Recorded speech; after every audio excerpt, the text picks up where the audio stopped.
I think we're going to start.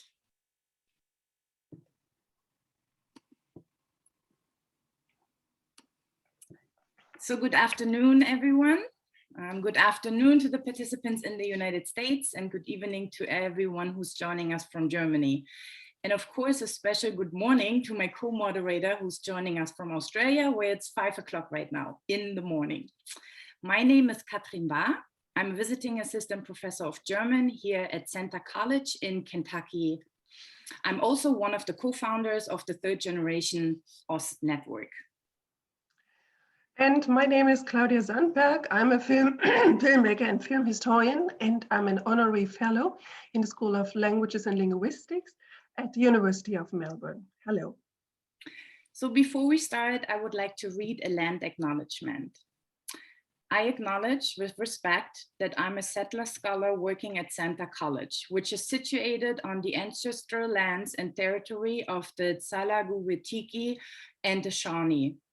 I acknowledge the painful history of genocide and forced removal from this territory, and I honor and respect the many diverse indigenous people still connected to this land. So for today's event, I would like to thank our sponsors, the German and International Studies program here at Center College, the DEFA Film Library, the Consulate General of the Federal Republic of Germany, the University of Melbourne, and the Third Generation Ost Network. Thank you very much. So before we start, some technical formalities. The event will be recorded and later uploaded on our YouTube channels, Third Generation Ost and German at Center. I will post the links in the chat later. The DVD, Our Children, with a teaching guide and an extensive interview with Roland Steiner will be available through the DEFA Film Library in May. Please check their website for updates. Canopy will also offer a streaming of the film and access to the teaching guide starting June 1st. Sabine Michels' film, Montags in Dresden, is also available to purchase on the Solo Film website. Again, we will post the links in the chat later.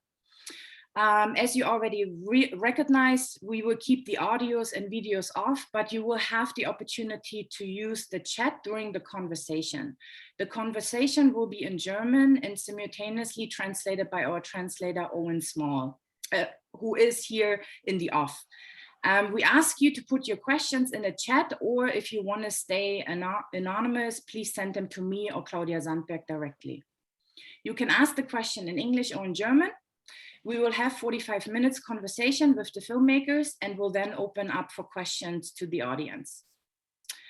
So today's event, The Right Wing East, a generational journey from the GDR to the present, is part of our webinar series, Richtung Osten, Old Matters, New Chances, Different Perspectives, which we started in November last year.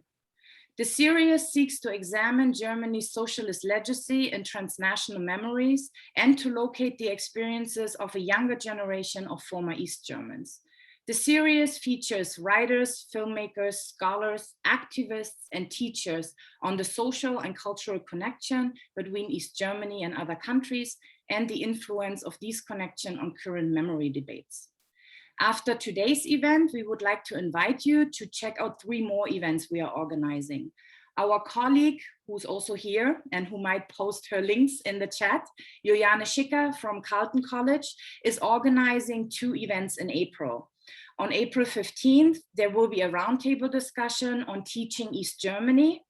Katharina Wader, who some of you might have already met in an event we organized last week, will give a talk on April 27 titled Becoming Black, East Germany Between Reunification, Racism, and the Quest for Identity.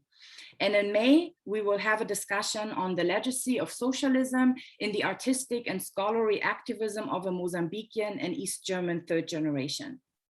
You will find the links for the registration on our thirdgenerationost.com website or where we are on social networks. I will also post the links in the chat later. So before we start, or before you're going to meet the filmmakers, I'm delighted to have the Center College Vice President for Academic Affairs and Dean of the College, Alan Goldie, and the Consul General Wolfgang Mösinger from the German Consulate General in Chicago, who are here with us today to say a couple words. Dingoldi, please. Thank you, Katrin. Claudia, we're so glad to have you with us as well. I will just say that I think you can all share how proud we are that Katrin is part of the center community. And I welcome all of you to be part of our community today, even as I am now a part of this very global community that is sharing this event today. I can't underscore how important I believe it is that we understand extremism in other countries historically, as it's playing out now in America and around the world. We need to understand it from that very human perspective that is happening everywhere, so that we can hopefully undermine it in ways that we can celebrate together our differences and the equity and inclusion that we all seek. So thank you all for being here. Consul General, thank you in particular for joining us today, and I'm looking forward to the event. Thank you so much, Dingoldi. So our next one to say some words is the Consul General. Hello. Hello, good afternoon, good evening, good morning, wherever you are. Dear Dean Goldie, dear Ms. Bahr, liebe Frau Michel, lieber Herr Steiner, students and faculty of Center College. I want to thank Danville Center College for staging this series of webinars on Germany and for giving me the opportunity to speak a couple of words before we begin the discussion with the two German filmmakers, Sabine Michel and Roland Steiner. Talking about right-wing populism is very widespread nowadays, as it has come into the forefront in many Western countries. Some people have been taken by surprise by the fact nationalist and often blatantly racist attitudes have resurfaced and seem to be tolerated again. But in a historical view, they never vanished completely. They've always found an audience in moments of crisis. And by crisis, I do not only mean economic or financial decline. What people consider as a crisis often goes deeper. It is a feeling of being overwhelmed by developments that the individual cannot control and that threaten their status within a society. And it is no surprise that people in the former GDR had these type of feelings after reunification. After a certain period of enthusiasm about their achievement of overthrowing a dictatorship, they recognized that their lifetime achievements were suddenly worthless on the labor market and in the economy at large. Even without falling into economic hardship, many did not see how they would fit into the new environment of capitalism. On the other hand, West Germans did not understand this feeling of disenfranchisement. They thought simply giving lots of money to the East would stop these grievances. They did not see that it was not mainly an economic issue, but also a cultural and a very personal one. This disenfranchisement was reinforced by the wave of immigrants coming into Germany in 2014 and later. The ensuing movement Pegida found fertile ground with those who felt like second-grade citizens in East Germany, but increasingly so in West Germany as well. The resentment against the liberal democracy was not only a German phenomenon, however.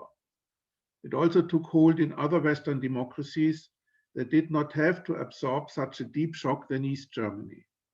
So what do all these movements in so many different countries have in common, among them also in the United States? On first sight, it is the objective or subjective economic hardship that came with globalization.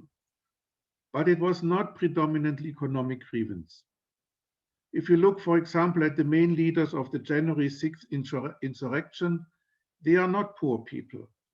It was more the feeling of disenfranchisement, whether it was justified or not. The common denominator for right-wing populism seems to be a mixture of two developments: a globalized economy with shifts on the labor market that are too challenging for some to master, and a perceived threat of the status in society. Why should right-wing populism make us concerned? Could it not just be yet another political direction? History shows anyway, liberal democracies are not the natural order into which societies develop normally. In history, they had to be achieved through reforms, sometimes through revolutions like in the US and in other states, and sometimes it fails. Liberal democracies rely on the consent of the majority and a common basis of values like tolerance, mutual respect, free speech, and social and legal equality. These are exactly the values which right-wing populists oppose. These are also values with which authoritarian regimes deny their people in their countries. And in fighting these values, authoritarian regimes and right-wing populists find a common basis. That is why fighting right-wing populists is a national and international task if we want to preserve our values in our countries. I have spent 4 years before coming to Chicago in eastern Ukraine near the front line with Russian-backed separatists. I know what the fight between authoritarianism and liberal democracy looks like. Therefore, events like this one today are very important to understand the phenomenon of right-wing populism, to understand why people can fall prey to them, to understand that it is an international phenomenon that undermines democratic order at home and the rules-based order internationally. So I would like to thank Sabine, Michel, and Roland Steiner for taking up this important issue and lead us into the world of those who have lost faith in our democracy. And I congratulate Center College for having taken up this topic, and I wish you all an interesting discussion and new insights by watching the 2 documentaries at a later stage. Thank you very much. Thank you so much, Consul General.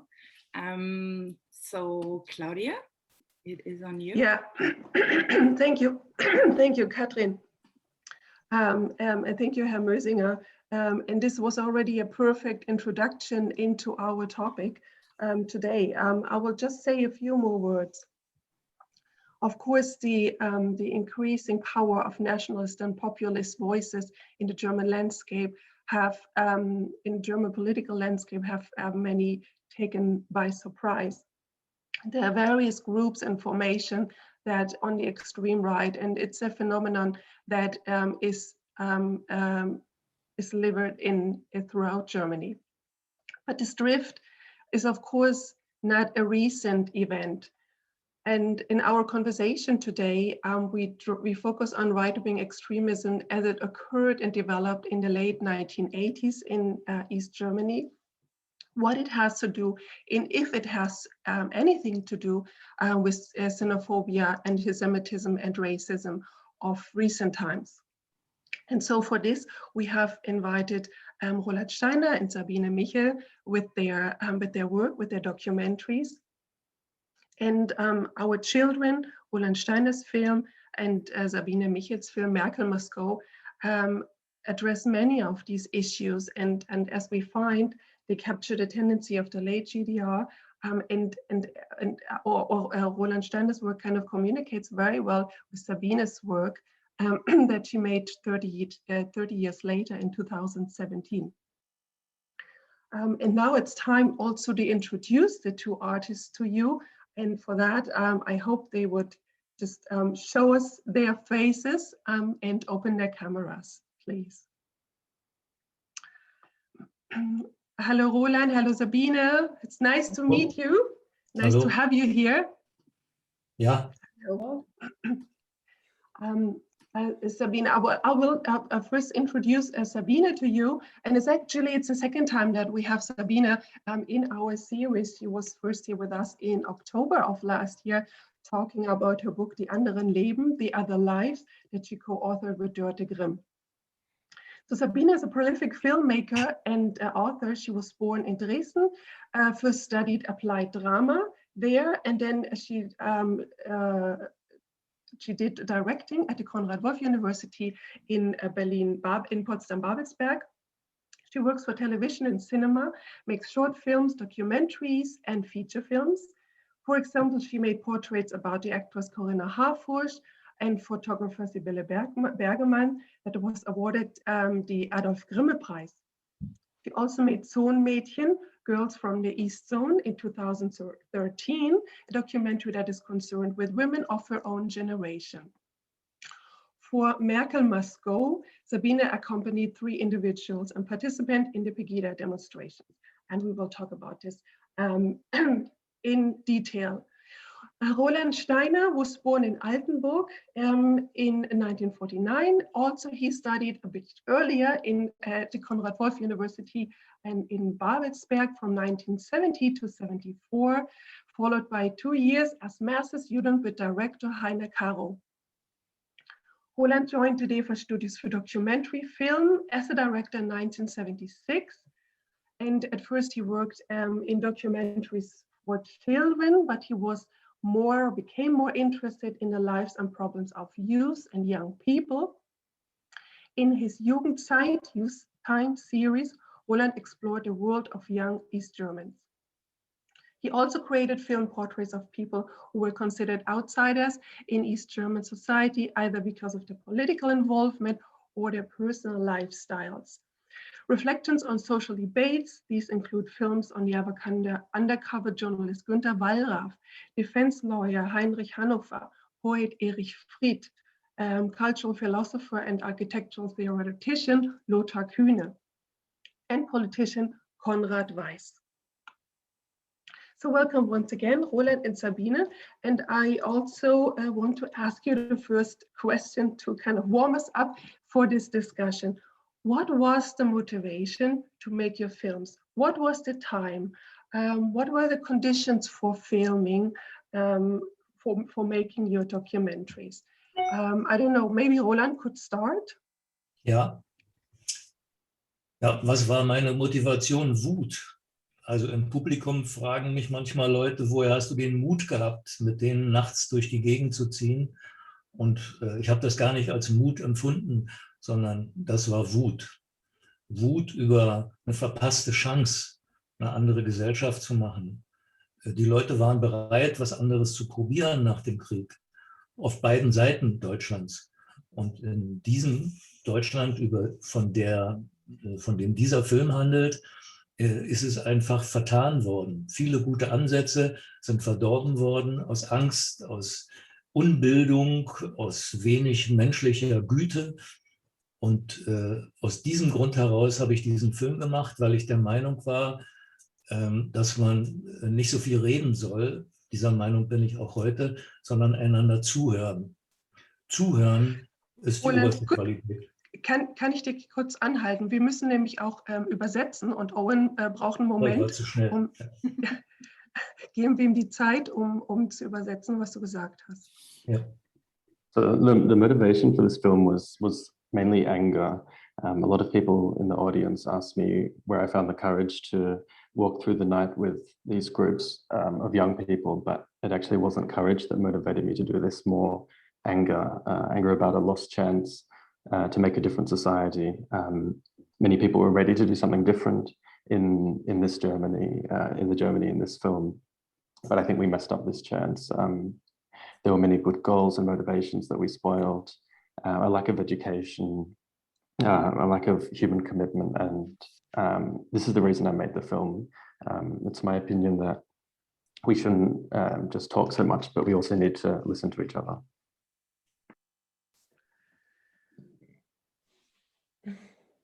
Thank you, Owen. Roland, do you want to continue?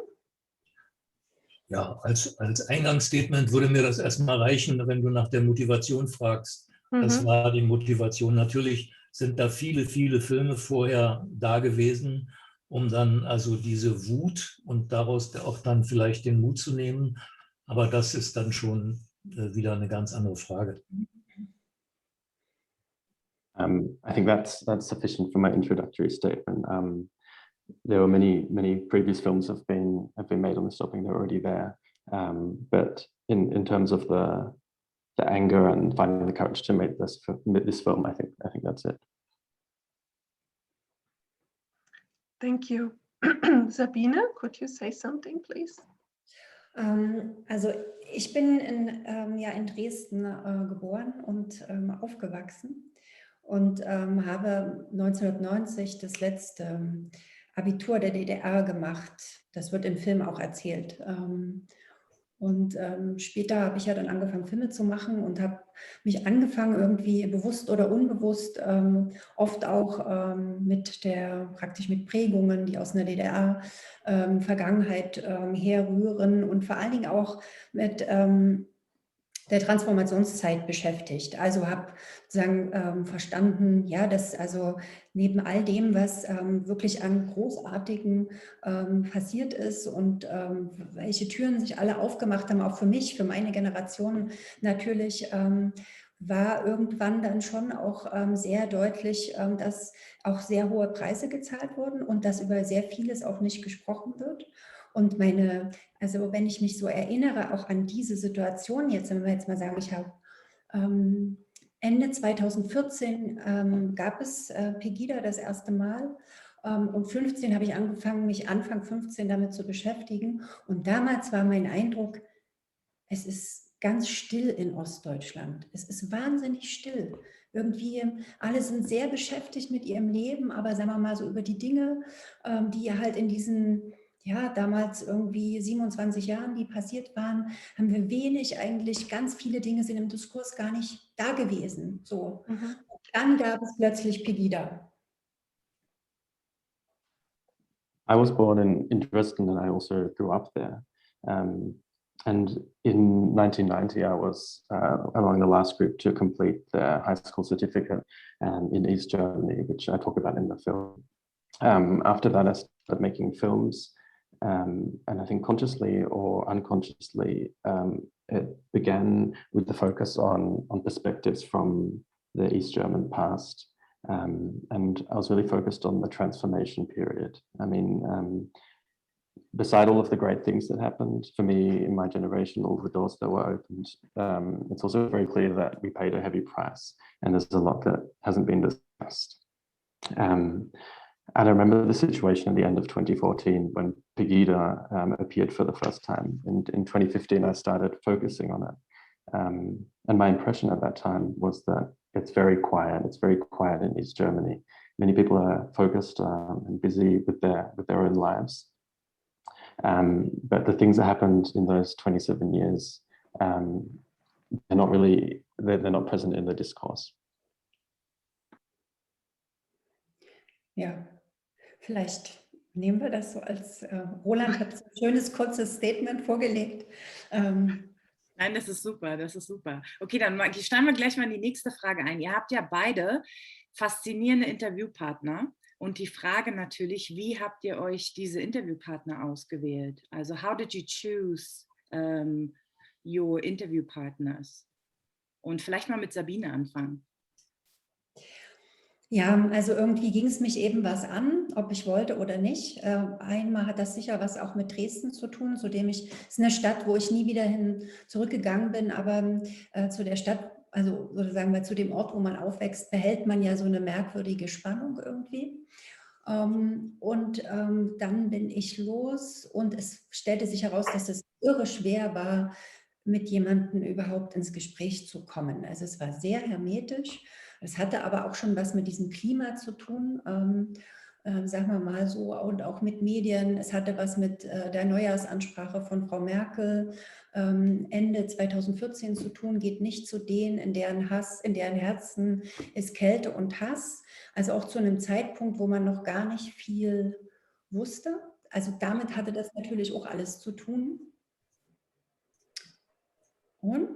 For me, it had something to do. It had something to do with me, whether or not I wanted to or not.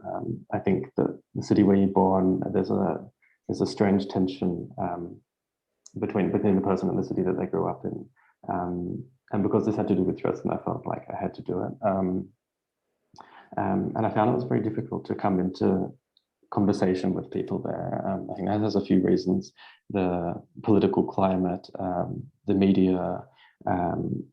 The Chancellor Angela Merkel's New Year's address. There was a lot of hate, and it was a time when we didn't know very much about the situation yet. Und also ich bin viele Montage in Dresden gewesen und es war ausgesprochen schwierig. Und es war klar, ich muss meine Taktik, meine Strategie ändern und bin dann über Kirchen, über Schulen, über landeszentrale politische Bildung, also habe versucht, sehr breit in Kontakt zu kommen und habe dann Hilfe von Frank Richter bekommen. Der war damals noch der Leiter der Landeszentrale politische Bildung. Das war auch der Pegida damals in seine Räume geholt hat. Zu einem sehr frühen Zeitpunkt und dafür auch wahnsinnig viel Prügel bekommen hat von den Medien, wie er dazu kommt, Pegida in seine Räume zu holen. Er wollte mit denen reden eben. Ja? Und er hat dann eigentlich, er war der maßgebliche Helfer eigentlich überhaupt.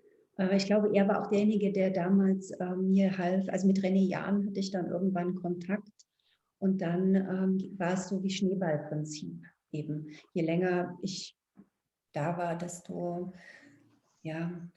mehr Kontakt hatte ich, sagen wir so. Und dann... Warte. So I was there for many Mondays, and it was very difficult, I have to say. And I realized after a certain amount of time that I had to change my tactics. I attempted to make contacts through schools, through churches, a broad range of attempts, and eventually I got a lot of help from Frank Richter. He was the leader of political education in the state, and he was the one who actually brought Pegida into his rooms, and he wanted to talk to them, and he was a big help. I also had contact with René Jahn, and from there it was sort of a snowball effect. The longer I was there, the more contacts I managed to build. Also sagen wir mal auch, also es ging ja darum, ich glaube, ich wollte rausbekommen zu der Zeit, ob es eben, so haben wir es ja halt wirklich einfach nur mit Nazis zu tun oder könnte es auch etwas damit zu tun haben, wie sozusagen natürlich mit Prägungen aus der DDR, aber eben auch, was in diesen letzten 30 Jahren passiert ist. So. Und dann ging es natürlich darum, dass, ja, wie kriegt man Kontakt, wie schafft man es, sie ins Boot zu holen, ja? Und das ist letztlich auch eine Herausforderung, die jeder Dokumentarfilm hat. Also wie schaffe ich es, sozusagen ein Vertrauen zu gewinnen, weil das ist sozusagen egal. Also ich bin ganz häufig in Filmgesprächen gefragt worden, wie ich sozusagen, also wie ich eigentlich überhaupt mit denen habe reden können und wie wir überhaupt so miteinander in Kontakt getreten sind. Und es ist erstmal so, dass wenn ich anfange, mich damit filmisch beschäftigen zu wollen, dann war auch klar, dass ich ihnen auf Augenhöhe begegne. Also erstmal auch egal, ob wir jetzt einer politischen Meinung sind oder nicht. Also wir waren es nicht und das war auch von Anfang an klar, dass ich von weit weg irgendwie komme, in jederlei Hinsicht. So I wanted to find out whether or not this just has to do with Nazis, or if it's also something to do with perspectives and attitudes from East Germany, or whether or not it has something to do with what's occurred in the last 30 years. So the question was, how do we get contact with these people? How do we get them to open up? And this is a challenge every documentary filmmaker has. How do I manage to win their trust? And in a lot of discussions about these films, I'm asked, how can I even speak with these people? How did I come into contact with them? But when I start to engage with them sort of artistically in the sense of making a film, I can speak with them eye to eye, and whether or not we're of the same political opinion or not. I mean, in this case, I'm not. I couldn't be further from their political opinion, but we can speak with each other. Ja, gleiche Frage an Roland. Die Interviewpartner, bei dir waren es ja mehr Gruppen. Ja, also ich wollte ja eigentlich mal Anwalt werden und das wollte aber die Kommission nicht. Sie wollten dann aus mir einen Lehrer machen und das wollte ich nicht werden. Und aus daher bin ich sehr viel durch Gerichtssäle gegangen. Ich habe also in den 80er Jahren unendlich viele Prozesse mit jungen Leuten gesehen, weil das Jugendthema, du hast es in deinem Eingangsstatement ja gesagt, das Jugendthema für mich sehr wichtig war. Oven? Aber du hast dich... Lass das mal übersetzen. Owen. I actually wanted to become a lawyer, but the commission in East Germany didn't want that. They wanted to make me a teacher, which I didn't want. So I went through a lot of courtrooms. I saw a lot of trials with young people, and this topic about youth has always interested me. Und ich hatte schon Kontakte mit Skinheads. Ich habe gesehen, ist jetzt, bin ich noch zu hören? Ich sehe mich nicht. Ja, okay. Ich hatte schon Kontakte, aber in den Gerichtssälen wurden Verhandlungen geführt, die nicht Nazis betrafen, sondern Rowdytum. Darauf bin ich aufmerksam geworden und habe immer mehr gemerkt, dass da ein falsches Spiel lief. Es gab also Deals auch mit den Anwälten, dass nicht sozusagen nationalsozialistische Dinge verhandelt wurden. Das durfte es in der DDR nicht geben, in einem antifaschistischen Staat. Und deshalb wurde immer auf Rowdytum plädiert. So I already had contact with skinheads. I'd seen them in the courtrooms, and in these courtrooms there were many trials which weren't officially about Nazis, but about hooliganism. And this caught my attention because there were often deals between lawyers that National Socialist topics will not officially be dealt with. In East Germany, obviously there was no fascism, which is why they had to paint it as hooliganism. Dann habe ich mit Skinheads gesprochen, in Kneipen 4 Stunden lang, 5 Stunden lang. Das war manchmal nicht einfach. Und ich hatte mir aber geschworen, niemals aufzustehen, wenn sie irgendetwas sagen, sondern immer sitzen bleiben. Immer sitzen bleiben, zuhören. Wenn ich dem nichts mehr entgegnen kann, dann entgegne ich nichts. Aber ich wollte in jedem Fall sitzen bleiben. Und dann hatte ich sozusagen den ersten offiziellen Termin. Dann hat mich die Führung dieser Skinheads begutachtet. Ich musste in eine Kneipe kommen und als ich in die Kneipe reinkam, waren schon alle Tische von anderen jungen Leuten, die eindeutig zur Staatssicherheit gehörten. Nur ein Tisch war noch frei, da habe ich mich hingesetzt und dann kamen 3 von den Skinheads rein. Ofen? So I spoke with the skinheads in pubs, sometimes 4 or 5 hours long at a time, which wasn't easy, but I promised I would never get up and leave if they said something. I would always sit, always listen, and if it came to the point where I couldn't counter with anything, I decided I would just say nothing, but always sit and listen. Eventually I managed to get an official tour. I came into the pub, and I could see that all the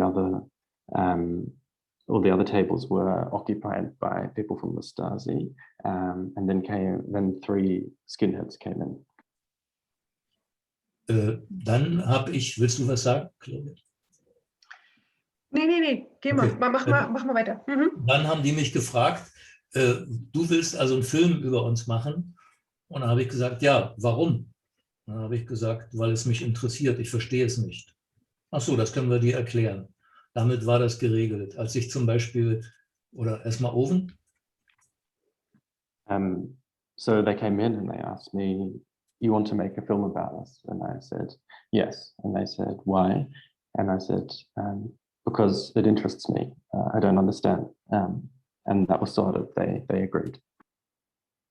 Ich habe dann ja auch mit vielen Intellektuellen gesprochen, mit Polizisten und so weiter, habe Vernehmer kennengelernt, die also diese Skinheads interviewt haben im Gefängnis. Und bei Christa Wolf, bei der Schriftstellerin war ich, habe mit ihr darüber gesprochen und habe sie um ein Interview gebeten. Und da hat sie gesagt, nein, das gebe ich dir nicht. Ich kenne keinen Skinhead, außer du bringst mir Skinheads hier nach Hause. I also spoke with many intellectuals, with police, with interrogators. I also spoke with the author Christa Wolf. I asked for an interview. She said, no, I don't know any skinheads unless you bring them to my house. Und dann haben wir ein 3-stündiges Gespräch gehabt mit 2 Skinheads, Christa Wolf und mir. Und natürlich muss man mal dazu sagen, wenn wir jetzt hier Sabine und ich sagen, ich habe, dann steckt dahinter natürlich immer ein ganzes Team Kameraleute, die in solchen Sachen, wie wir sie machen, Sabine und ich, unheimlich viel Geduld brauchen, und haben 3 Stunden gesprochen. Und interessant war für mich, dass die Skinheads mit dem Gespräch ganz zufrieden waren, aber Christa Wolf sagte, ich habe völlig versagt, ich habe gesprochen wie eine Mutti. So we had a three-hour conversation with 2 skinheads, Christa Wolf and myself. When I say me, there's obviously always a large team. Asian, that's the same for Sabine. So we spoke for 3 hours. The skinheads were very happy. I was very happy, but Christa was not happy with this performance. Am Anfang meines Filmes sage ich, wir sind zu den jungen Leuten gegangen, wir haben sie befragt, zu Skinheads, Gruftis, Punkern, Rotfrontkämpfern und so weiter. Und wir haben in ihnen unsere Kinder entdeckt. Und das war für uns vielleicht das Bewegendste, dass plötzlich das keine Skinheads mehr für uns waren und Gruftis. Und interessant war auch, wenn es nachts Prügeleien gab, dass dann der eine Skinhead gesagt, den da hinten, den haut nicht, mit dem war ich zusammen in der Schule. So at the start of my film, I said we went to them, we spoke to skinheads, we spoke to goths, and we discovered in these people our own children. I think that was the most moving thing of all. At the end, they weren't skinheads or goths anymore. And you know, sometimes when they're in a brawl in the night, often they'll say, "Hey, don't hit that one. I actually went to school with him."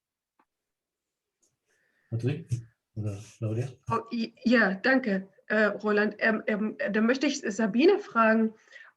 Du hast ja drei Leute mit ganz unterschiedlichem Profil ausgewählt. Sozusagen, wenn ich das mal sagen kann, der Intellektuelle, auch Außenseiter in der DDR, dann jemand, den man vielleicht so als den typischen Ossi bezeichnen würde, der oft seinen Beruf gewechselt hat, nie wirklich Fuß gefasst hat.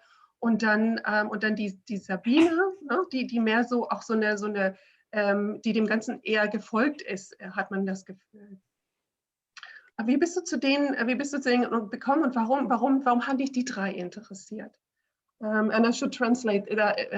Sabine chose 3 members or 3 persons or participants with a very different profile that I found very interesting, and I thought she could say something to that.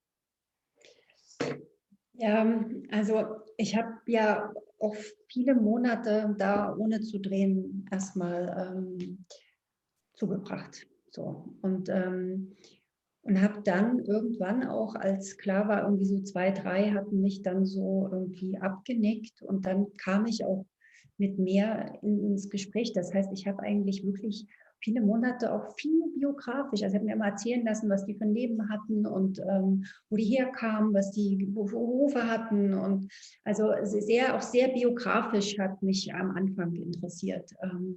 Und für mich war es halt so, dass ich irgendwann dachte, also es war lange so, dass das so eine einheitliche, homogene Masse sei, die da so auf dem Platz steht und so stellte sich das halt für mich gar nicht dar. Ich habe sehr viel verschiedene, also Generationen sowieso, aber auch Schichten und Vergangenheit gefunden. Und es gab so 3 Aspekte, die mir wichtig waren. Das eine ist so ein sozialer Aspekt gewesen. Dann war was wichtig, so, also DDR-Vergangenheit, DDR-Prägung, also so auch so, wo man so herkommt, wie viel Zeit man auch in der DDR vielleicht gelebt hat. So. Und mir war wichtig, den Einfluss von westdeutschen, rechten Intellektuellen in dieser Szene zu zeigen. So. Also dass das sozusagen einhergeht dort auch mit einer bestimmten Entwicklung. So, ja. Also und kurz, stopp. noch ganz, achso, okay, ja, stimmt. So there were many months at the beginning where I wasn't filming, and after it became clear that the first 2 or 3 people turned me down, I came into conversation with more over many months. And at the beginning, it was a very autobiographical process. So they told me a lot about their lives, about their professions and their histories. But after a while, it became clear sort of a homogeneous mass, which I didn't want. There are many generations and different layers and pasts to be explored. And for me, there were 3 aspects that were important. There was the social aspect. Another was dealing with the GDR past, the attitudes and perspectives. Where do we come from? How much time have we maybe spent in East Germany? And the last was the influence from West German right-wing intellectuals in this scene. Ja, und wichtig, das fehlt hier noch bei diesen 3 Punkten, ist, dass ich unbedingt auch erzählen wollte, dass wir es nicht einfach nur so mit Wendeverlierern zu tun haben. Also so, das war auch ein Aspekt, der mir wichtig war. So. Und ja, und dann, ich meine, das sind dann auch wieder so Filmaspekte, Filmüberlegungen, wie viel kann man gut folgen in 1,5 Stunden, ja, so dass man eben auch in die Tiefe der Biografien wirklich reinkommt. Ich hätte genauso gut auch eine Person, ich weiß, ich war da lange auch sehr hin und her gerissen. Am Ende habe ich mich dann aber eben eher dafür entschieden, also es gab nichts, was sich ernsthaft mit dieser Bewegung zu dem Zeitpunkt auseinandergesetzt hat. Also man muss sich noch mal so rückerinnern, ja, also das ist dann ja später, sagen wir mal so ab 16, 17, dann gab es auch Professoren, die ihre Studenten reingeschickt haben und so weiter. Das ist dann schon 15 passiert. Aber ansonsten gab es eigentlich keine jetzt so, die so ähnlich versucht hätten, irgendwie nochmal so mit Menschen dort wirklich ins Gespräch zu kommen. Es war auch schwierig, nebenbei bemerkt. Ja? Es war auch nicht einfach, mit ihnen ins Gespräch zu kommen. Aber das hatte natürlich auch etwas mit dem Anfang zu tun. So an important asterisk to these 3 priorities for me was that I also didn't want to just focus on so-called losers of the transition. That was an aspect that was really important to me. And then obviously, in addition, there are film aspects, so things that we need to consider when making a film. How many people can we realistically follow and explore in the allowable time? And it was important to me that I managed to capture their biography. And to be honest, I could have done it about just one person. I was actually quite torn. But mainly it was about the fact that at that point we hadn't really come to terms with this movement. I mean, sometimes teachers will send their students in no sort of big moment of coming to terms with it. And it was very difficult to talk to these people. It was not easy at all. Ja, ich gehe mal dann bei Roland, weil bei Roland scheint es ja ganz anders zu sein. Also bei Roland, bei dir in der im Dokumentarfilm fällt auf, dass du dich sehr stark auf Gruppen spezialisiert hast. Also dass die Interviews immer in Gruppen stattfinden. Und dann zusätzlich, was noch auffällt, ist, dass du dich in der Dokumentation auch mit einbringst. Also man sieht dich an verschiedenen Stellen immer in der Konversation mit den Jugendlichen, dann aber auch quasi in der Konfrontation mit dem Staat selber. So my question is, so compared to Sabine's documentary, he is actually interviewing groups, not just individuals. And then in addition, what I found really, really interesting is that he also himself puts himself into the picture, into this part of documentary. And you see that in two places, once when he interviews one of the neo-Nazis who are in the off, and then another situation where he gets confronted by the FOPO, the Volkspolizei, the police. And so I was asking, why is that? Bitte. Ich bitte um Verzeihung, wenn ich jetzt Goethe zitiere, aber er hat es wunderbar gesagt, so sinngemäß, so lösen sich in gewissen Epochen Diener von Herren Begünstigte von ihren Gönnern und Kinder von ihren Eltern. Und ein solcher Versuch, sich auf eigene Beine zu stellen, sein eigen Selbst zu leben, er gelinge oder gelinge nicht, ist immer dem Willen der Natur gemäß. Und die Klientel, mit der ich gesprochen habe, das waren junge Leute, die aufbrechen wollten, die sich eine Zukunft aufbauen wollten, wie jede Generation sich eine Zukunft aufbauen will. Und man hat ein Recht, dann auch zu revoltieren. Man hat ein Recht, sich eine eigene Zukunft zu bauen. Und das wurde ihnen verwehrt. Und für mich ist bei Goethe das Wichtige, dass er sagt, er gelinge, dieser Versuch, sein eigen Selbst zu leben, er gelinge oder gelinge nicht, ist immer dem Willen der Natur gemäß. So I'll have to apologize for citing Goethe, but he said it so wonderfully. And basically, it has to do with the person's nature, whether or not they will succeed in their attempts. And every person has to live. And this will depend on their nature. And I think for these young people, they want to build their own future. They have the right to revolt, to rebel, to build their own future. And this is something that was denied to them. And I think the most important thing that Goethe said was whether or not these attempts will succeed or whether they won't succeed. It always depends on the nature of the person. Ein Held sozusagen aus meinem Film, ein Punker, der sagt ja im Film, dass er das Recht haben will, wenn er will, nach Kanada oder in andere Gegenden zu fahren und dort zu versuchen, in der Wildnis zu überleben. Und wenn er daran scheitert, dann ist es auch in Ordnung. Nach der Wende, er ist dann doch noch rübergekommen, nach der Wende habe ich ihn besucht und er war nicht in den kanadischen Wäldern, sondern er hat eine Klempner GmbH aufgemacht. Und das ist sozusagen, dieses Recht muss gegeben werden, dass jeder wirklich in seiner Jugend sich in einer Gruppe zusammenfinden kann. Und so passiert das eben. Diese Gruppen wachsen bis zu 12, 15 Leuten an. Dann sind alle Rollen besetzt. Owen erstmal vielleicht.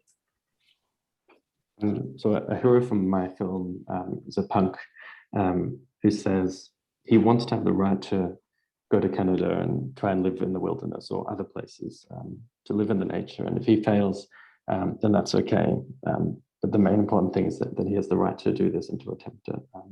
And he came to West Germany after reunification, and he wasn't living in the wilderness in Canada. He'd actually started a plumbing business. But the most important thing is the right to attempt something like this. And this right must be given to each and every person. And the people must be allowed to form themselves into groups which can grow obviously to 12 to 15 people, at which point all the roles in the group are filled. Diese jungen Leute lösen sich von ihren Eltern und in diesen Gruppen erfahren sie eine Kameradschaft, die wirklich bis zum Ende geht. Und da gibt es also den Mütterlichen, wenn kein Mädchen oder keine Frau da ist, dann macht ein Mann das Mütterliche, er kümmert sich um die anderen. Dann gibt es den Rabauken, dann gibt es den Clown, dann gibt es die Führernatur. Und so kommen sie in einen Kreis, der für sie neu ist.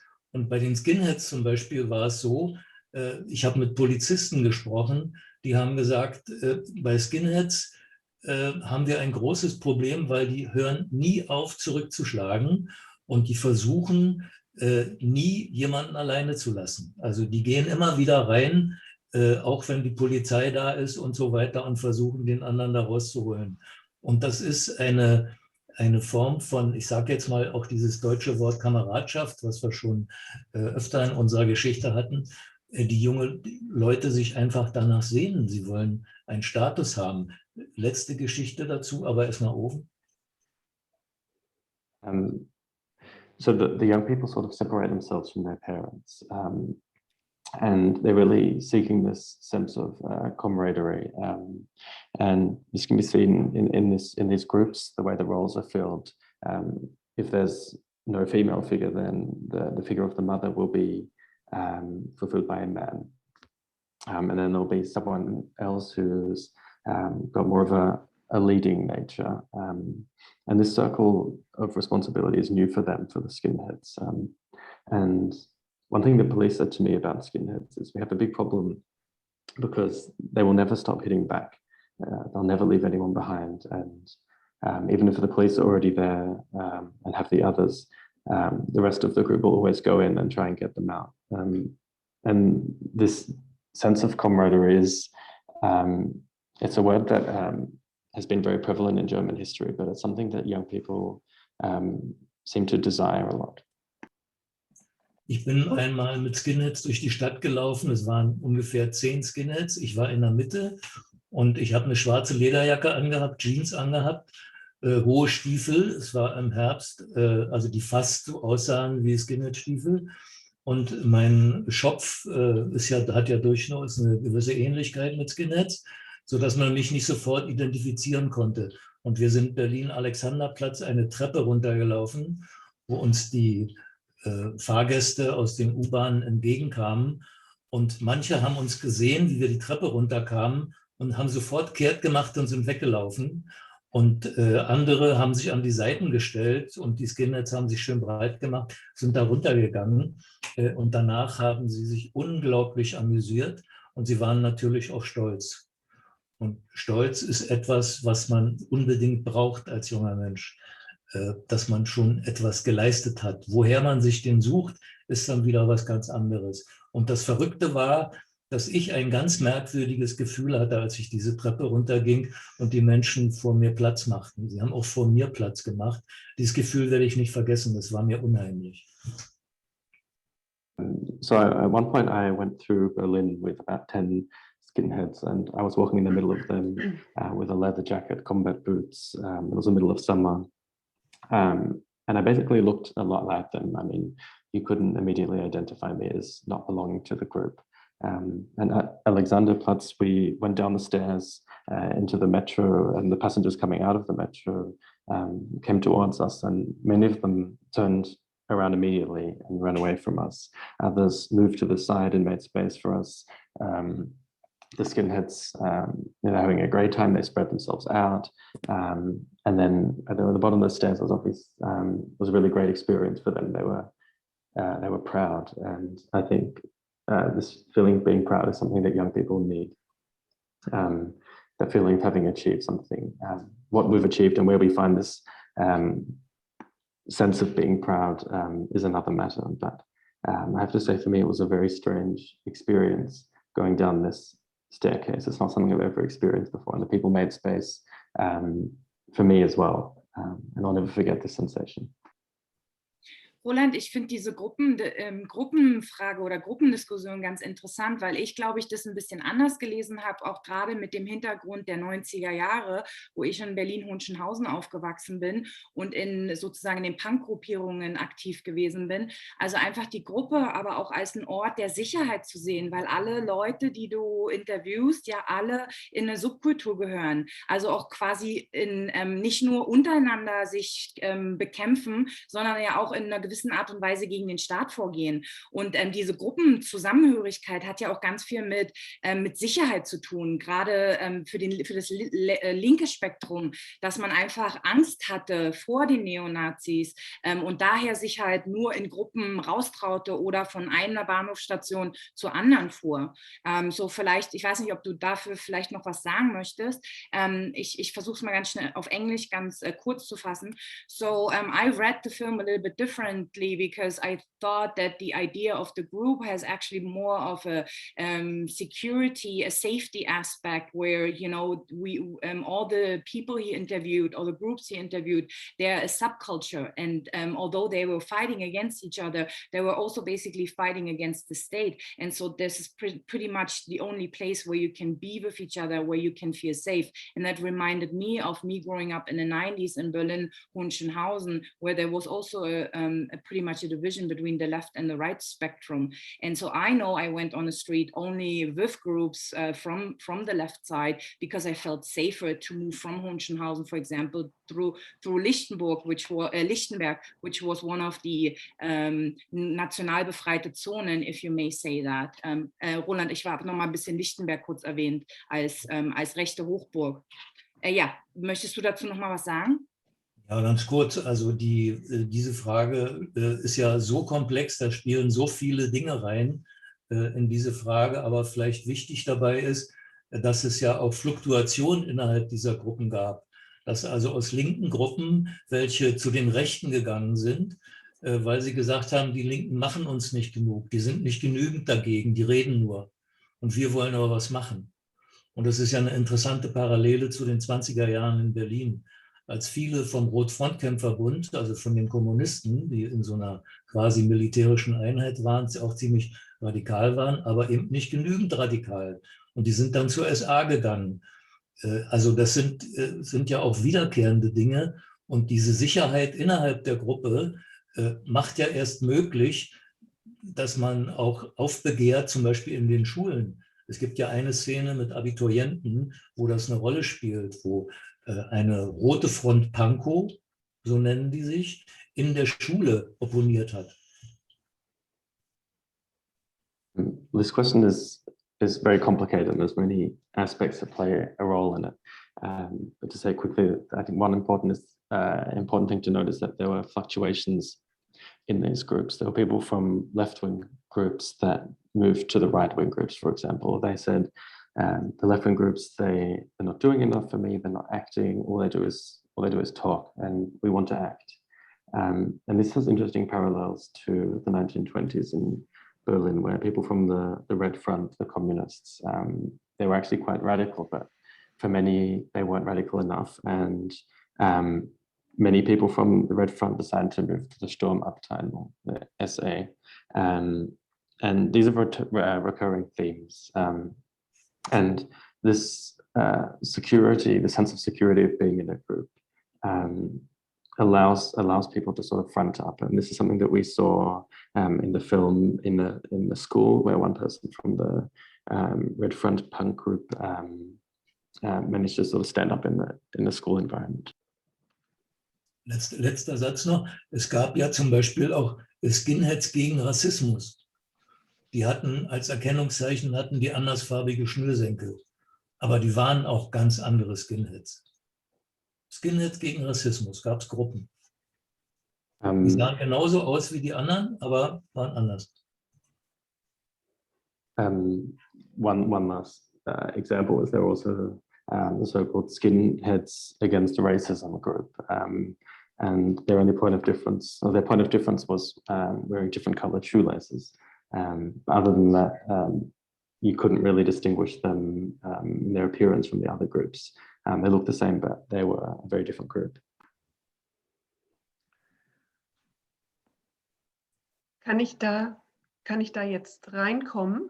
Ja. Und Sabine fragen, im Prinzip auch so zu den Ideen, die du, Roland, jetzt gerade genannt hast. Sabine, siehst du Parallelen zu deinem Film oder zu den Ideen, die dir deine Partner da gesagt haben, zu dem, was Roland also 30 Jahre vorher gemacht hat? Ja, also man muss dazu sagen, ich habe den Film auch wirklich seit damals nicht wieder gesehen. Wir haben uns auch kurz ausgetauscht, Roland und ich. Das war wirklich irre. Also es gibt eine, finde ich, total starke Parallele. Und zwar sagen die Jugendlichen, Roland fragt was und die sagen dann, ja, gegen Ausländer sein, das war die größte Provokation, die wir eben in diesem antifaschistischen Staat quasi setzen konnten. Damit konnten wir richtig landen. Damit konnten wir auch auf uns quasi aufmerksam machen. Ja? Und das ist etwas, was ich total wiedergefunden habe. Also die größte Provokation, die man in diesen, sagen wir mal, liberalen und zunehmend globalisierten Zeiten landen konnte, sagen wir mal auch gegen, sagen wir mal, diesen liberalen, zunehmend globalisierten Westen. Ja, und den Teil des Ostens, der quasi schon so verwestlicht auch ist, war national stärker zu denken und gegen Ausländer. So, also das war sozusagen die größtmögliche Provokation, auch sozusagen von Pegida, das kriegten die dann irgendwann, ne, so, also das zu landen war das Stärkste. So, also da habe ich gedacht, irgendwie, das ist wirklich irre, dass das vom Mittel her genau gleich ist, das Muster. Ja. So the question was, what parallels can Sabine see between her film and what Roland saw 30 years prior? And she said, I haven't seen the film since then, but we did exchange, we did have some exchanges between each other. And I think there are some strong parallels. The young people in both films say that the biggest provocation that they could manage was being anti-foreigner, so developing an anti-foreigner sentiment that allowed them to really attack in a communist society, that allowed them to gain attention. And this is something that I saw again in more modern times. It seems in the liberal and increasingly globalized Western world, this is the biggest provocation that's possible, is to be anti-foreigner. And this is something that we can see in the parts of the East that are becoming increasingly westernized, that these provocations in a sense of nationalism are quite successful. And this is something that Pegida has become aware of, and they've begun to use this. And I thought that was a really crazy development, that it's the same pattern, the same means that we saw previously.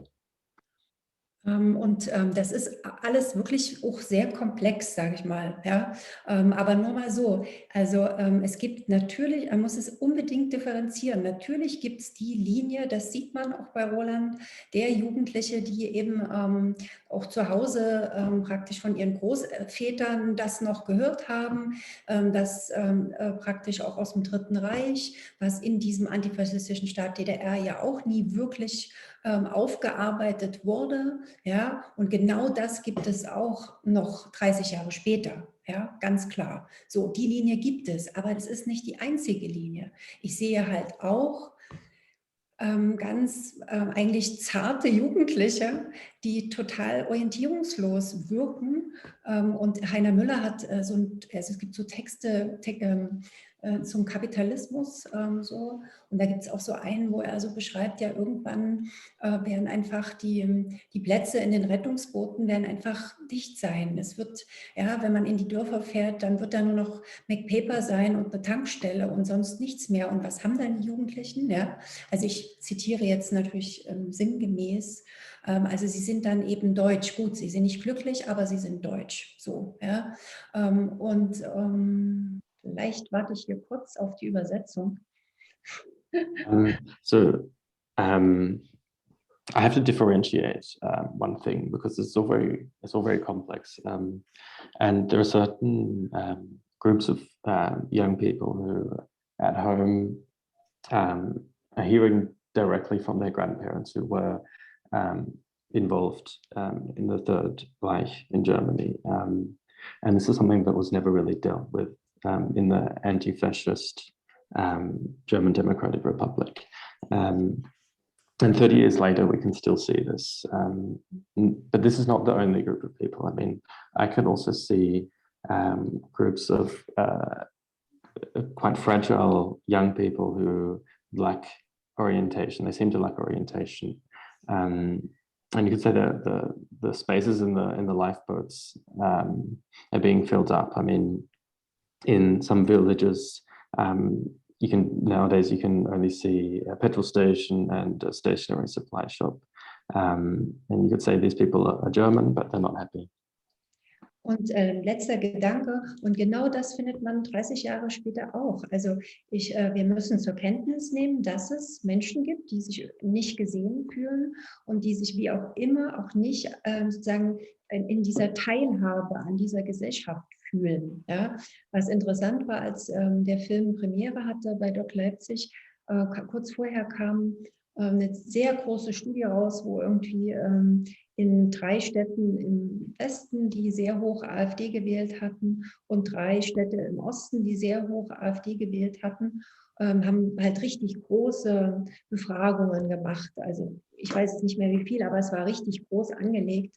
Und da war es so, dass da gab es die Punkte Angst vor Altersarmut, es gab die Punkte schlichtweg, der letzte Bus fährt nachmittags schon, ja, in diesen ländlichen Gebieten. Es gab Angst für das praktisch Bildung, nicht sozusagen unabhängig vom Vermögen für die Kinder, und auch Angst vor Mieten und Angst vor Flüchtlingen war irgendwie der 6. oder 7. Punkt. Aber davor gab es eine ganze Menge andere Punkte, ja.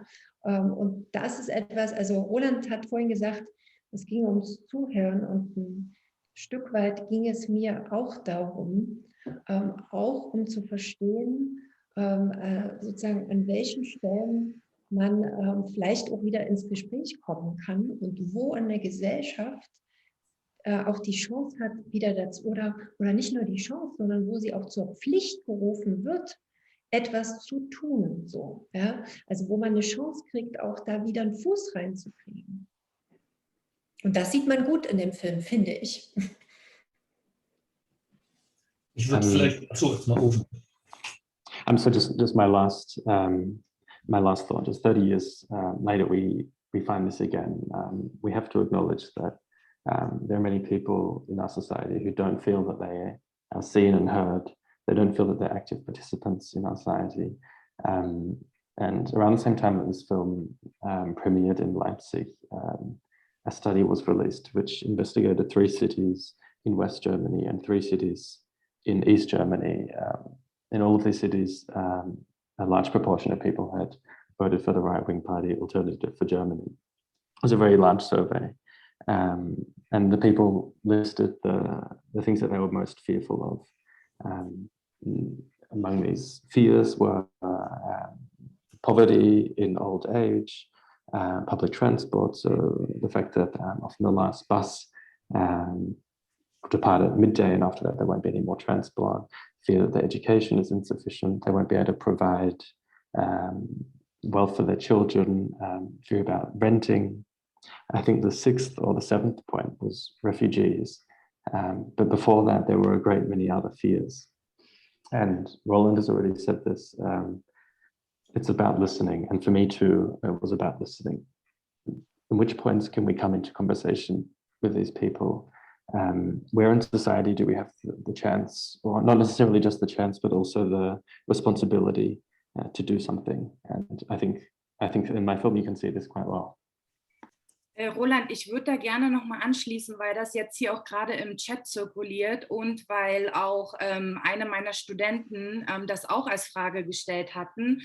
Vanessa Plumley hat zum Beispiel gesagt, dass es nicht nur gegen sogenannte Ausländer ging, sondern es ging halt in der Art und Weise, es war Xenophobie, es war Rassismus vorhanden. Wir hören das in deiner Dokumentation auch von der linken Seite, von jemand, der links ist, der quasi das N-Wort benutzt in der Dokumentation.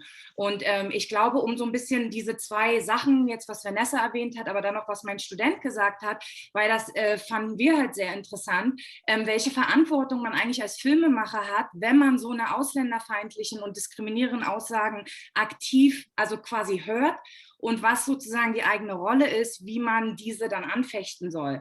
So my question is, what responsibility has a filmmaker to challenge anti-immigrants, but also racist comments that were made in that documentary? And it's both for same, also auch vor Roland und vor Sabine. Also bei dir ja auch sehr, sehr starke rassistische, so muss man es auch nennen, rassistische Kommentare, die gemacht werden. Nicht nur gegen sogenannte Ausländer, sondern richtig gegen einfach Leute, die in diesen sogenannten Bio-Deutschen, die nicht in dieses Konzept passen. Also wie positioniert ihr euch?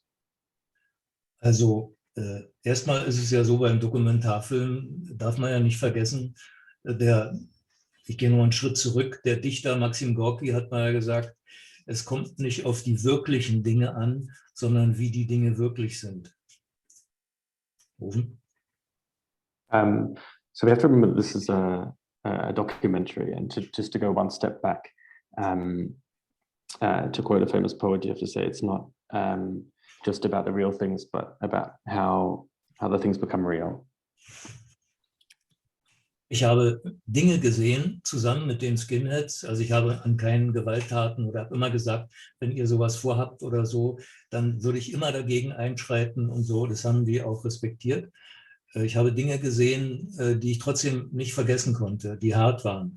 Aber ich habe auch immer gesehen, dass zum Beispiel in einem Stadion, wo sonst Eisern Union gerufen wird, also Union Berlin, gab es ja in der DDR schon, war auch damals ein sehr starker Kultclub.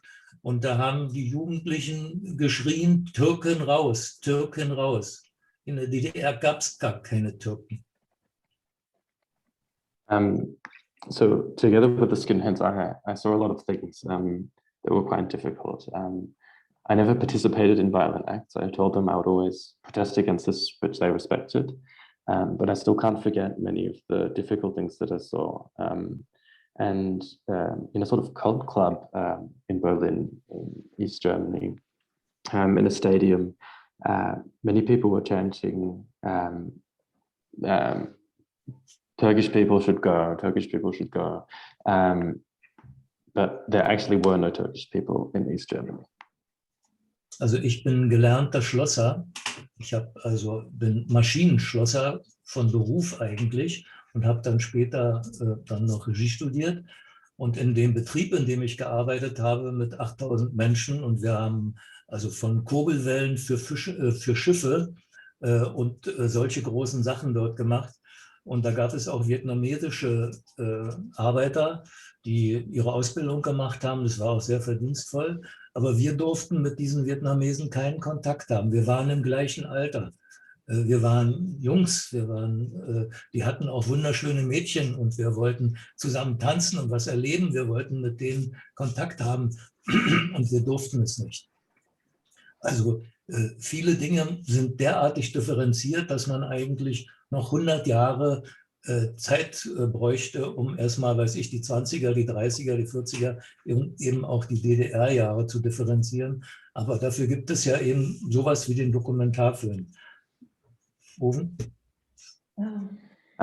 So I actually studied as a locksmith, and I'm a machine locksmith, and I studied, after that I studied film, but working with about 8,000 people who worked on ships. There were many Vietnamese workers who did a traineeship in Germany, and we actually weren't allowed to talk to them. Many of them were the same age as us, but it was forbidden to have any contact with them. And there were also many beautiful young women. We wanted to dance with them, have contact with them. This was also not allowed. And there are so many things that need to be differentiated between. I think you need 100 years. I need to work through the 20s to the 30s, talking about East Germany.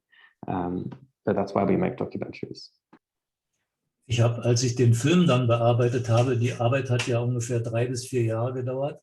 Also wir haben auch so lange gedreht, manchmal waren die Abstände auch ein Vierteljahr, hat mich mal eine Vernehmerin, also eine junge Frau, die bei der Gefängnispolizei sozusagen zuständig war für Vernehmungen mit Skinheads, die hat mich aufgesucht und hat mir ein 6-seitiges Papier, 6 DIN A4 Seiten gegeben und hat gesagt, lies dir das mal durch und sag mir was dazu.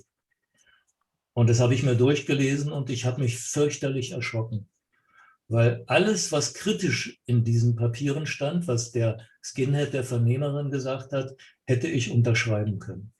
Das war ein sehr, sehr gebildeter Junge und ich hätte alles unterschreiben. Ich hätte natürlich keine Folgerung daraus unterschreiben können. Aber ich hätte, wenn ich also einen Stift gehabt hätte, hätte ich alle Schlussfolgerungen streichen können und die Kritik hätte ich alle zulassen können. Ich bin tagelang mit einem flauen Magengefühl rumgelaufen und konnte nicht damit fertig werden.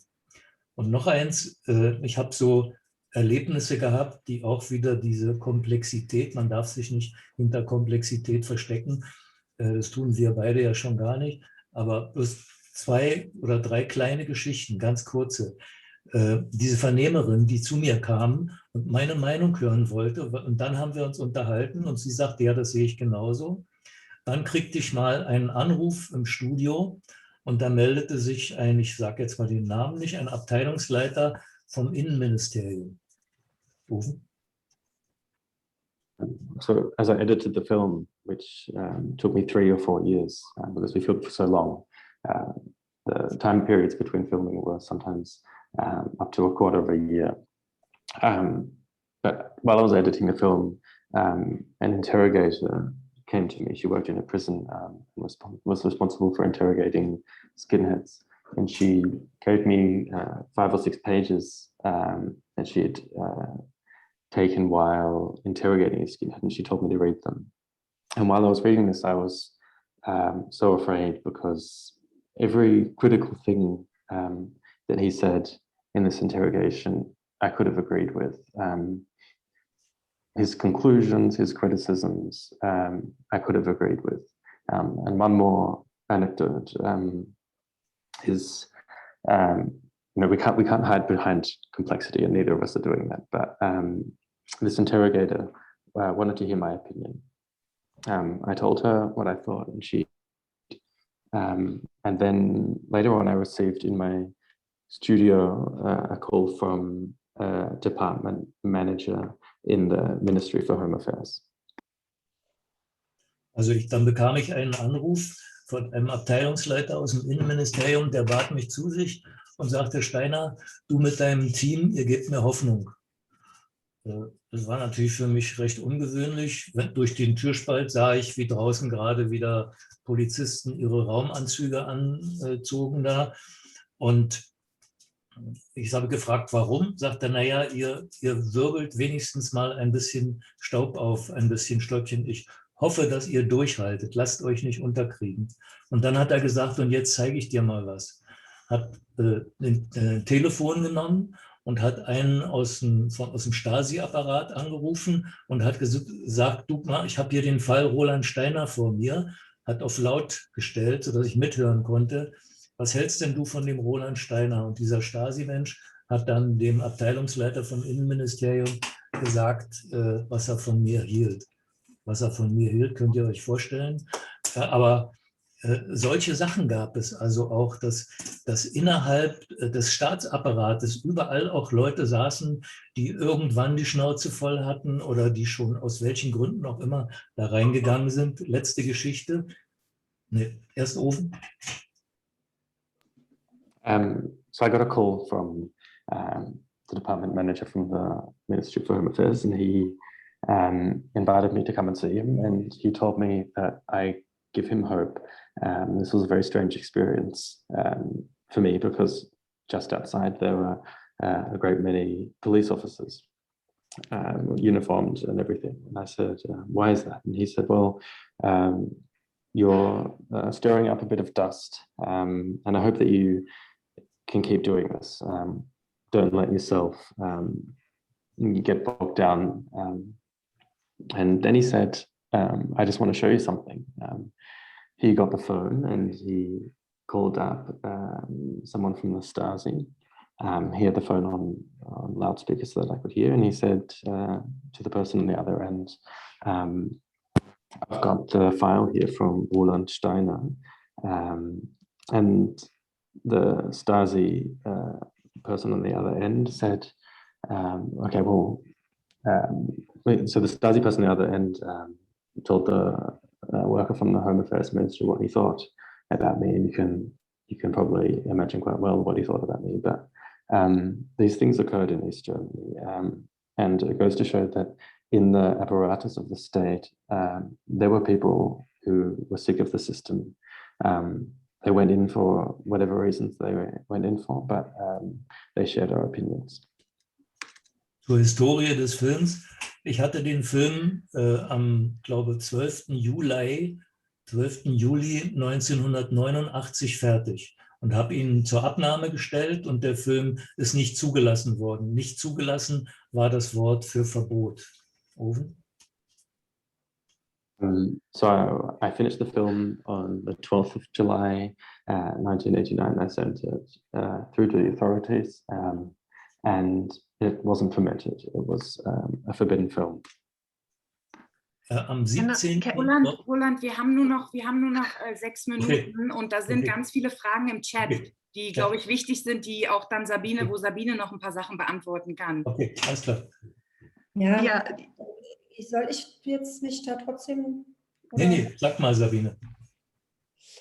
Ja, also das ist ja etwas, was mit meinem Film sehr stark diskutiert wurde. Und meine Haltung dazu ist irgendwie eigentlich ziemlich klar. Ich beobachte zunehmend, dass immer alle wollen eben am liebsten eine Einordnung und dem widersetze ich mich. Ich finde, Kunst ist absolut moralfrei erstmal für mich. Und ich finde, Kunst muss konfrontieren, wir müssen uns streiten über Kunst, es muss einen überraschen. Ja, also all das erwarte ich von Kunst. Es ist ein künstlerischer Dokumentarfilm, montags in Dresden. Es ist keine Doku, es gibt keinen Kommentar, es gibt eine Erzählerinnenstimme, die ja irgendwie auch schon wieder sehr persönlich ist. Dieser Film schenkt seinen Protagonisten echt nichts. Es ist alles drin. Ja? Und jeder kann sich seine Meinung bilden und das erwarte ich auch von Zuschauern und Zuschauerinnen, dass sie sich ihre eigene Meinung bilden. Er zeigt auch rote Linien auf. Die Erzählerin zeigt rote Linien auf, wo ich nicht mitgehe, also auch nicht mal im Zuhören wollen. Aber er zeigt, finde ich, auch, wo man vielleicht, obwohl die Sprache so eine andere ist, ja, und obwohl rassistische Ausdrücke benutzt werden, gibt es vielleicht doch eine Chance, auch ins Gespräch zu kommen. Und das ist es letztlich, was unsere einzige Chance ist. Davon bin ich extrem überzeugt. Ja? Also es bringt uns nichts, wenn wir uns alle in unseren Blasen sitzen und in diesen Blasen ist alles wunderbar sauber und rein. Ja? Und dann dann ist sozusagen alles auch, man wird gar nicht mehr konfrontiert sozusagen mit dem anderen, weil das gleich ausgeschlossen wird, weil das schlecht ist. Ja, ich glaube, dass wir raus müssen aus diesen Blasen und dass wir unbedingt miteinander ins Gespräch kommen müssen. Und es ist auch ein Stück ein Dilemma. Also der Film ist ja jetzt auch schon wieder ein paar Jahre alt. Es gibt Dinge, die würde ich jetzt anders machen. Ja, aber sozusagen damals war das in der Situation auch, wo ich das Gefühl hatte, die Fronten sind ganz hart, man kommt eigentlich überhaupt nicht miteinander, war das für mich, kann ich gut nachvollziehen, warum ich das genau so gemacht habe. Ich habe 3 Sätze. Achso, oben, ja. This is something that's discussed a lot in my film, and my position on this is very clear. I mean, I observe that increasingly people want sort of a classification system for this kind of films, and that's something that I oppose because I think that art has to be completely free of morals. Art has to confront, we have to argue about it, and it has to surprise us. And this film allows the protagonists and their stories are very personal. Everything is there. There's been I've gifted nothing to this to the protagonists. Everything that she said is there, and I expect viewers to make up their own opinion. The narrator does draw some lines where I wouldn't want to listen. The narrator drew some lines where I didn't want to listen, but I think this process goes to show that although the language of some of these people is so different to our own, even if they use racist expressions, I think there's still a chance to come into conversation. And I think this is, for our society, the last chance we have. And that's something I'm very convinced of. I don't think it's worth sitting in our own bubble where everything is clean and pure, and never being confronted by people with a different opinion, just closing it off. I don't think this is right. I think we have to come out of a bubble, converse with each other, and that's the dilemma in our society. The film now is a few years old. of course, there's some things I would do differently in that situation. But at that time, the fronts between the groups were so hard that it was so difficult to discuss. And for me, that's why I would make a film like this.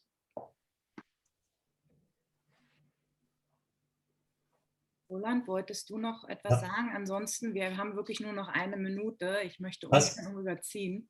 Passt als Schluss. Der Film hatte kurz vor dem 9. November Premiere, 1989. Und das Kino war freier Kartenverkauf, kein Premierenpublikum, Berlin-Schönhauser Allee. Es strömten ein paar hundert Leute rein, Jugendliche. Und die Türschließerin dann alleine im Vorraum. Die Türschließerin machte die Tür zu und sagte, da sind ja alle vertreten, da bleibt ja kein Stuhl heil. Und dann kamen die nachher raus, es war ganz leise, den ganzen Film. Und die Führer von Berlin, diese Skinhead-Gruppe, standen draußen, guckten mich an, ich bin dazugegangen und sie haben gesagt, fair, Steiner. So just maybe to conclude, I could talk about the premiere of this film on the 9th of November 89 in Berlin. There were free tickets in Schönhauser Allee in Berlin, and hundreds of young people streamed in to see the film. And I stood with the doorman at the entrance, and she said, everyone is represented here. And during the film, it was very quiet. But at the end, the leader of the skinhead group in Berlin looked at me and he said to me, fair, Steiner. Also wir haben leider keine Zeit mehr. Claudia hat das jetzt schon in den Chat gepostet auf Englisch, deswegen mache ich einfach mal auf Deutsch weiter. Wir sammeln die Fragen, die im Chat noch aufgetreten sind und würden die euch gerne zukommen lassen. Ich denke mal, es ist sehr viel, was man noch diskutieren kann, auch sehr viel, was vielleicht nicht diskutiert wurde, was auch noch hätte in die Diskussion reinkommen können. Aber erstmal vielen, vielen Dank an euch für die Zeit und natürlich auch einfach das Gespräch zu suchen miteinander zu einer Thematik, die sehr, sehr wichtig ist. So I want to thank everyone who joined this discussion today. As I said in German, of course, there is so much more to discuss. A lot of things have not been addressed. Hopefully, this will continue. This will be a continuous discussion, hopefully thinking about new things on how to approach those 2 documentaries as well. So thanks everyone for coming and hope to see you in any of the other events we are doing. Vielen Dank an alle.